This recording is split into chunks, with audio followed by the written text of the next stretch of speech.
everybody, welcome back to Tutorial Tuesday. So today we're going to go over something very crucial, which I know everybody has questions about. We're actually going to go ahead and program your garage door opener. But so first things first, to start this whole shebang, all we have to do is give one click to our on-off start, and that's just to make sure that our instrument panels and everything is turned on. It's not necessary to have the whole car turned on, so you don't have to stress about that. Next, we're going to move on to these lovely buttons over here, which in every single BMW, your garage door openers will be on your rear view mirror here. So we're going to start off with holding the 1 and the 3 button. We're going to see that light right there turn on, and we're going to stay holding it until it starts flashing.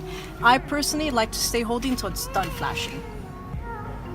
Alright, so next thing is up, we're going to get our original clicker. We're going to hold our 1 button, pair it up with our 1 button on our rear view mirror, and we're going to make sure that that light right there on your rear view mirror starts flashing. If for whatever reason it doesn't start flashing, you're going to move your original clicker around until you get that effect. So those of you with older homes, you lucked out. You actually don't have to continue watching this video. This should be the end of your journey. But for those of you with a newer home or a newer garage unit, your journey doesn't end quite yet. So in order to continue with this process, you're going to actually have to get out of your car, go into your garage unit, and you're going to find something that's called your smart button.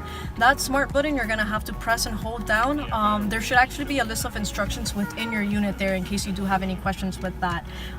So it's also important and very, very helpful to have a very handy man right next to you. Basically just so we can send him out to the garage so he can press and hold that smart button as you're in the car and you're pressing holding your very first number here, whatever number you actually want to program within your rear view mirror. So after sending my helpful helper into the garage unit so he can go ahead and press that smart button and give me a friendly thumbs up, I'm actually going to stay in the car and start posting the number I want programmed until I start seeing my garage door opening and closing, and then I know that it's programmed and we're good to go. Alright everybody, so thank you so much for joining me with Tutorial Tuesday. I hope that was a little informative and a little bit helpful. As always, please feel free to always call the dealership for any sort of questions, whether it's your garage door opener, any buttons, any settings within the car that you need help with. It's always a pleasure helping you guys out, and I can't wait to see you next week. Thank you so much.